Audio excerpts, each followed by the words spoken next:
Good morning, good afternoon, good evening, whenever you may be listening. Welcome to your Newsmax Daily for Tuesday, August the 26th, 2025, the 238th day of the year and Women's Equality Day, established by Congress in 1971 to commemorate the 19th Amendment to the Constitution in 1920, giving women the right to vote, and as a day to highlight the ongoing fight for women's rights. An important day being celebrated across the country today, which is also hashtag National Dog Day, man's other best friend. Both events flooding the internet, rightfully so.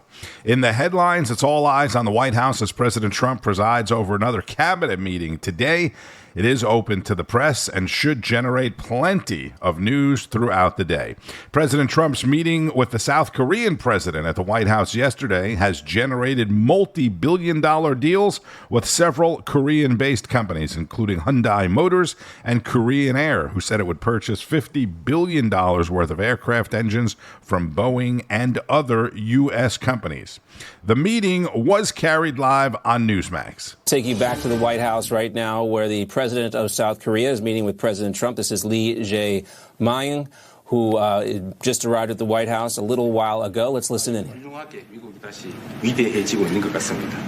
I believe that making America great again is your goal, and I believe that that is what is currently taking place in America. And I think the most symbolic thing of that is the Dow Jones Index, which reached a record high recently, although it went down a bit, but it reached a record high. And so I think that America is becoming great again. 말씀하신 조선 분야뿐만이 아니라 제조업 분야에서 르네상스가 이루어지고 있고 그 과정에서 대한민국도 함께하게 되길 기대합니다. So I believe that there is a renaissance taking place not only in the shipbuilding sector but also in the manufacturing industry, and I hope that Korea can be a part of that renaissance. 그리고 또 한 가지 제가 꼭 말씀드려야 될 것이 대통령님의 평화를 지키는 기간의 미국의 역할을 넘어서서 새롭게 평화를 만들어가는 피스메이커로서의 역할이 정말로 눈에 띄는 것 같습니다. And one thing that I wanted to say to you is that America's role not as a keeper of peace but a maker of peace is being more is emerging more evidently. 유럽, 아시아, 아프리카, 중동 뭐 여러 곳에서의 전쟁들이 이제는 트럼프 대통령님의 역할로 휴전하고 평화가 찾아오고 있습니다. Many wars in Europe, in Asia, in Africa, and in the Middle East are coming to peace because of the role that you are playing. The South Korean president very complimentary of President Trump and the United States and is hoping Trump can broker peace on the Korean peninsula. The Korean people have great expectations for you, Mr. President. Thank you once again for your time.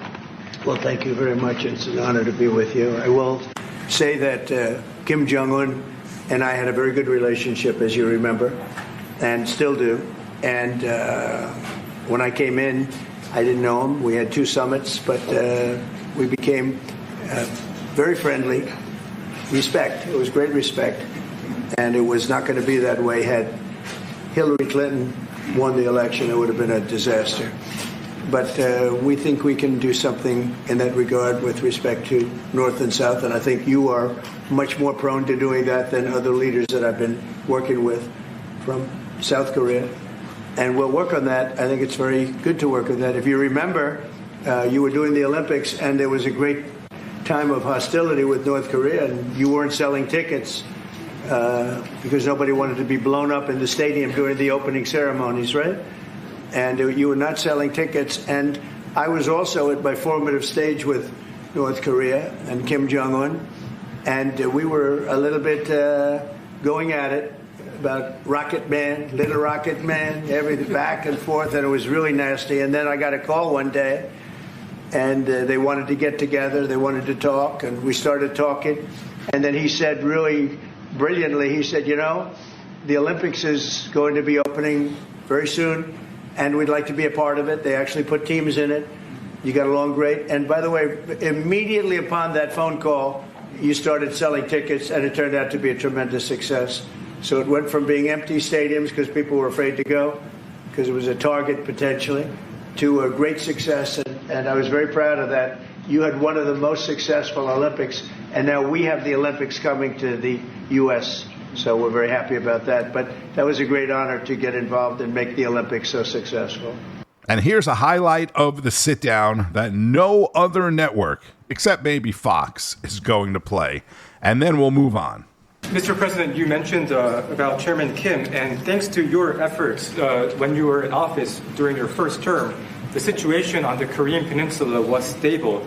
But during the hiatus where you were out of office, North Korea developed further its nuclear and missile capabilities, and that led to a deterioration on the situation of the Korean Peninsula. And they wouldn't have done that.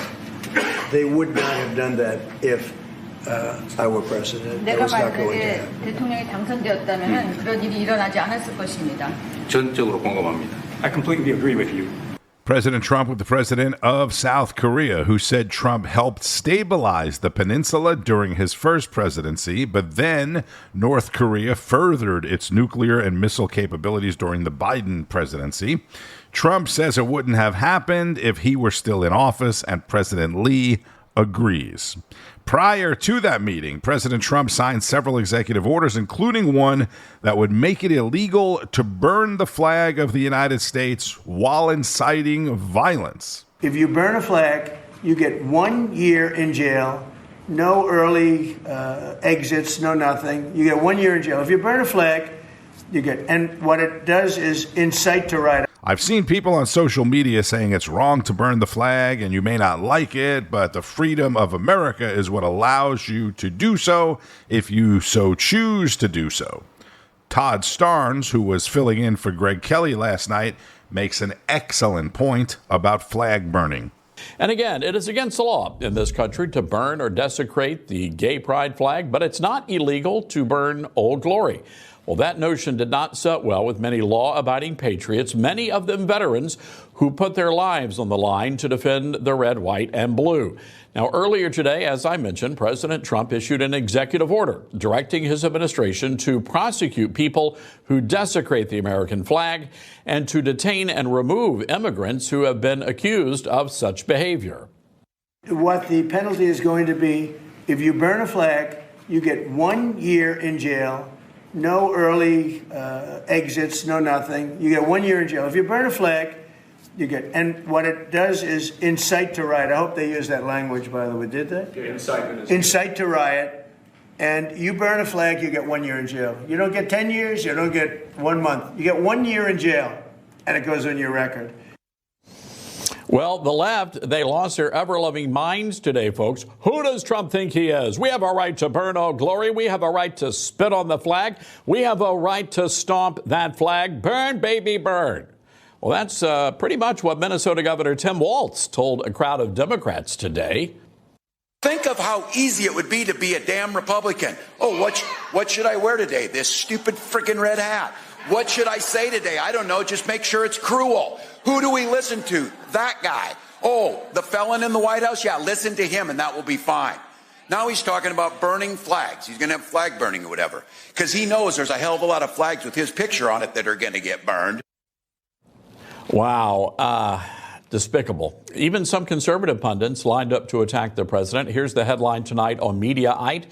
This is garbage. Conservatives slam Trump plan to jail American flag burners. You know, the way I see it here, folks, the only thing worse than someone who burns our great flag is a conservative who defends those who light the match. It's repulsive. And they are no different than the cultural jihadists who are tearing down statues, renaming streets and parks, and quite frankly, whitewashing American history. And one final note about the illegals. They've invaded our nation. They've taken away jobs from American citizens. They're overrunning our schools and hospitals and taking away resources that are needed by law-abiding Americans. So instead of being grateful, well, they've taken to our streets protesting ICE agents, clashing with police, burning Old Glory while waving the flag of their home countries. That is not the behavior of a good or decent person. That is what one would expect from an invading army of soldiers, determined to raise the flag of a foreign country over the land of the free and the home of the brave. And today, President Trump said, "Not on my watch." That's Todd Starnes, host of the Todd Starnes Show on N2, Newsmax 2, filling in last night for Greg Kelly. The caveat again to the order is the burning of the flag while inciting violence. Does that mean if you're standing out on a street corner all by yourself, peacefully burning a flag, you won't get arrested? I'm not sure. But if you know you can go to jail for a year, you are probably going to reconsider it or decide against it, right? And how pathetic is Tim Walz? My gosh. That was at the DNC summer meeting in his home state of Minnesota. The felon in the White House. Threat to democracy. We can burn the flag if we want. Imagine some of the rhetoric coming from that meeting. Illegal aliens. Rob Finnerty returned from vacation last night. He had a lot to get off of his chest after being gone for a week. Democrats, the John Bolton raid, and the media. I'm not sure what Democrats expected to happen here. I'm not sure what the media expected to happen when Donald Trump won the election in November. What did the left think was going to happen? Seriously, were Democrats under the impression that Donald Trump was just going to move on and pretend the last 10 years never happened? Pretend that none of this happened? 2 impeachments, 2 assassination attempts, Russia.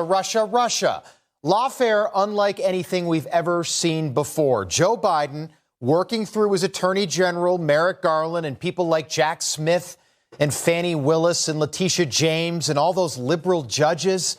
91 separate charges, 4 indictments. They raided Mar-a-Lago. They took his mugshot. They tried to bankrupt him. They tried to take him off the ballot. They tried to put him in jail.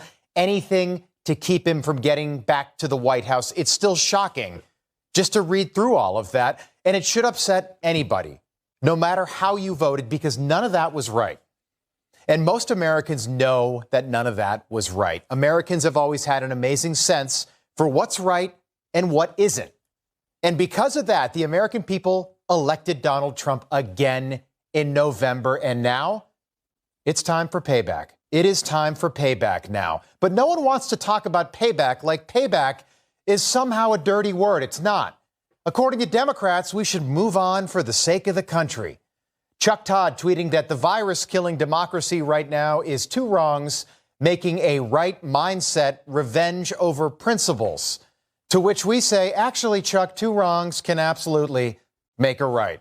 And we should pursue every single person who was part of the conspiracy to bring down Donald Trump for the sake of the country. Revenge over principles, right, Chuck?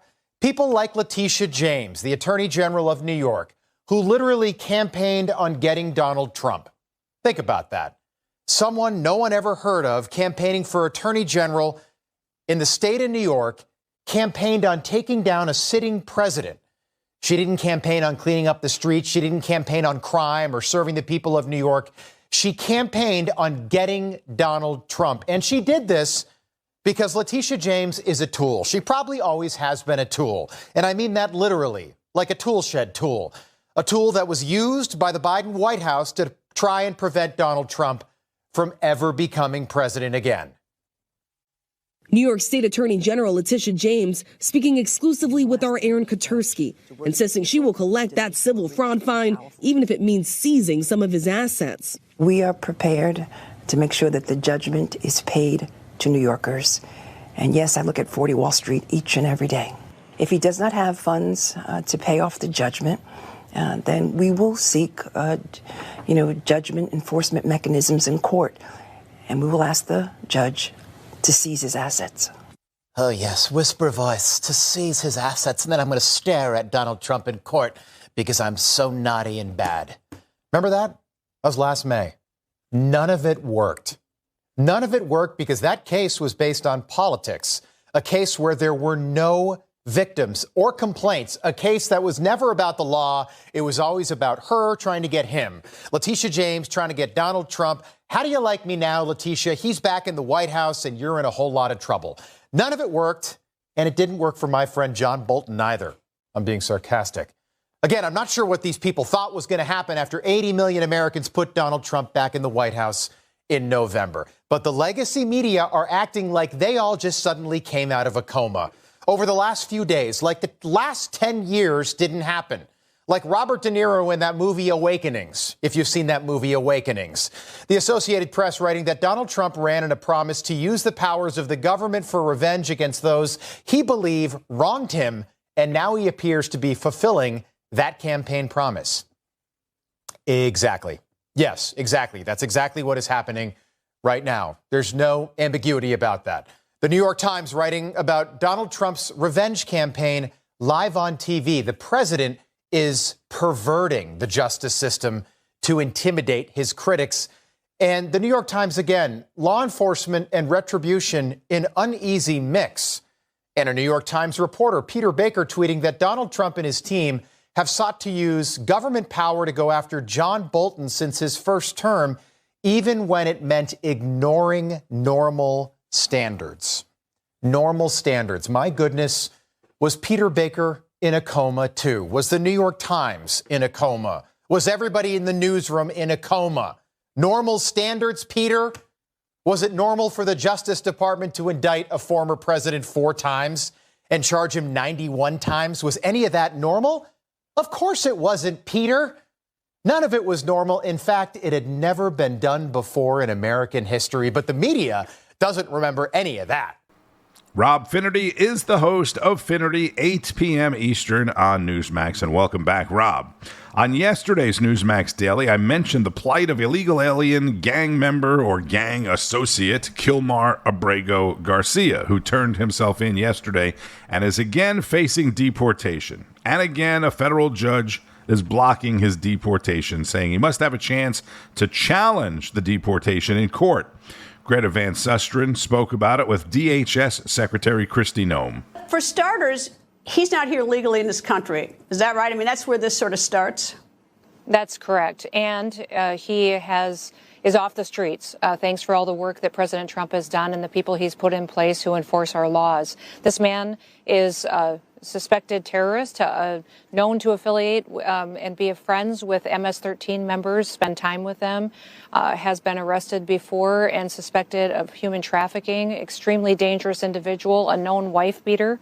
This is someone that should never be free in the United States of America, and bringing him to justice is incredibly important to the safety of the American people. So why is he still here? You know, I would say because the liberals and the left and elected Democrats and activist judges have gone to the mat defending this terrorist, an individual who was out there partnering with other criminals to break the law and to create criminal activities against vulnerable Americans. They have stood with him and fought for him just to oppose President Trump.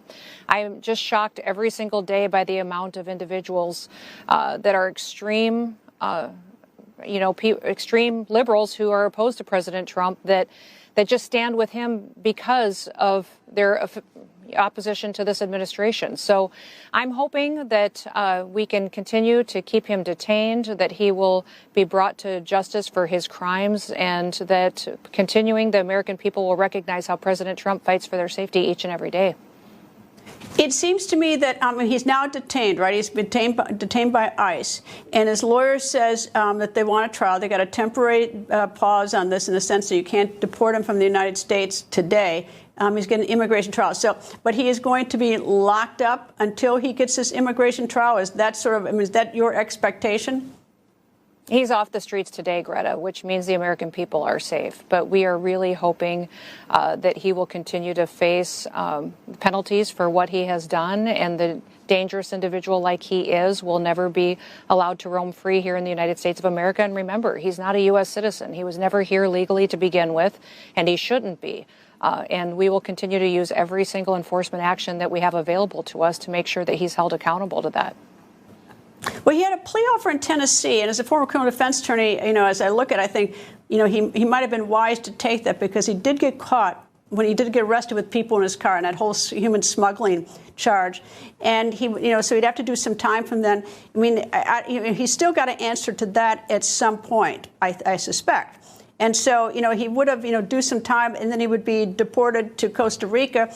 Now he risks deportation to Uganda, and apparently his lawyer doesn't think he should go to Uganda, so it's gotten a little complicated. Yeah, that was an option that he had available to him, was that he could go to Costa Rica if he pled guilty to that human smuggling crime. He chose not to do that, which means that he will continue to face consequences and criminal prosecution potentially and deportation. You know, Uganda is one of those countries that the United States has a third country agreement with. We have those with several other countries as well. But that is the one that we have named as a potential place for him to end up someday. And we'll continue to use every piece of tool in the toolbox that we have to continue to make sure that he isn't here in this country endangering individuals who are citizens of the United States. Homeland Security Secretary Kristi Noem on the record with Greta Van Susteren. If Abrego Garcia, who initially came into the U.S. from El Salvador illegally in 2011, is deported again, this time he could be going to Uganda. And let's wrap it up with Newsmax crime reporter Jason Mattera, who says the teenagers who beat up and tried to carjack the former DOGE employee, that kid known as Big Balls, the teenagers, no surprise, have been released. Yeah, it's almost like DC's judicial system is intent on proving Donald Trump's point that they are flat out unserious about punishing criminals, especially juvenile ones.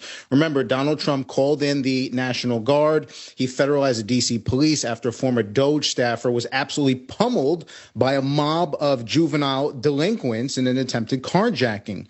Police arrested 2 suspects, one male, one female from nearby Maryland, both 15 years old. And despite the vicious assault and the girls' prior run-ins with the law, Judge Kendra D. Briggs, a Biden appointee, cut them loose.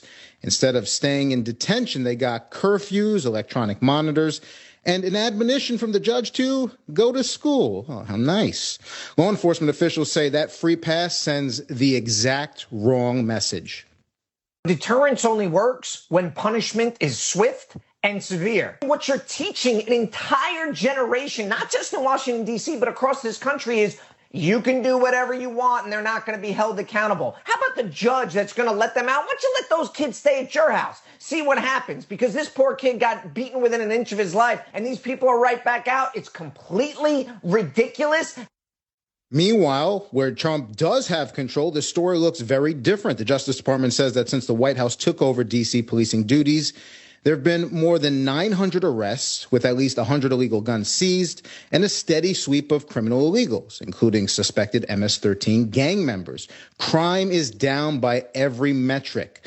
To Joe Grimaldi, the national vice president of the Fraternal Order of Police, these results aren't shocking. It's what happens when cops are actually allowed to be cops.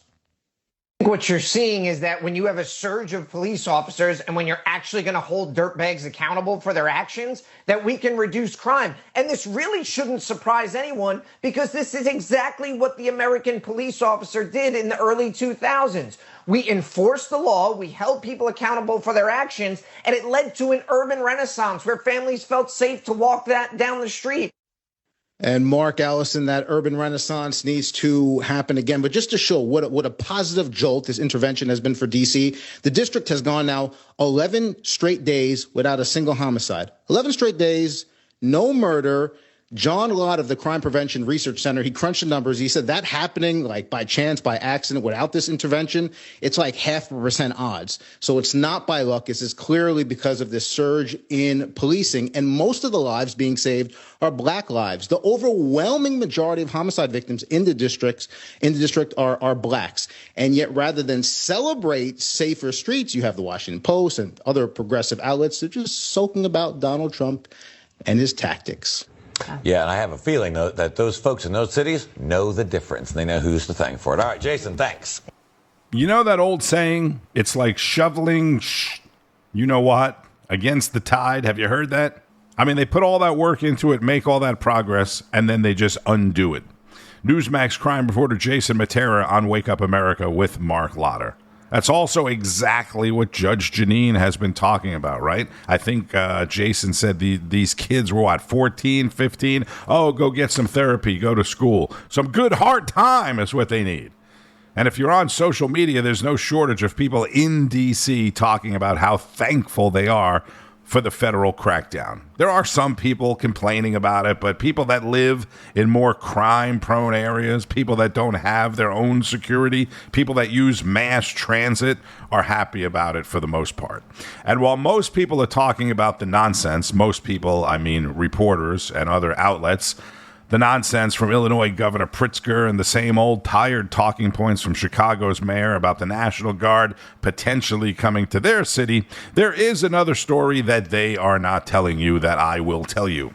The CBO, the Congressional Budget Office, released a new report saying Trump's tariffs will cut deficits, federal deficits, by $4 trillion over the next 10 years. That's tariffs plus the interest saved by the money coming in based on today's numbers.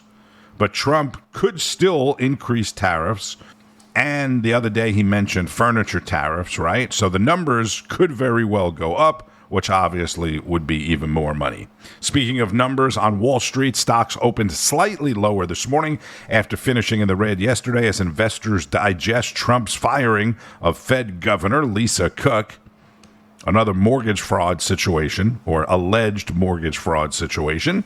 The Keurig Dr. Pepper Company is buying Peet's Coffee for $18 billion. This is one of the stories topping the business news today. $18.4 billion to be exact.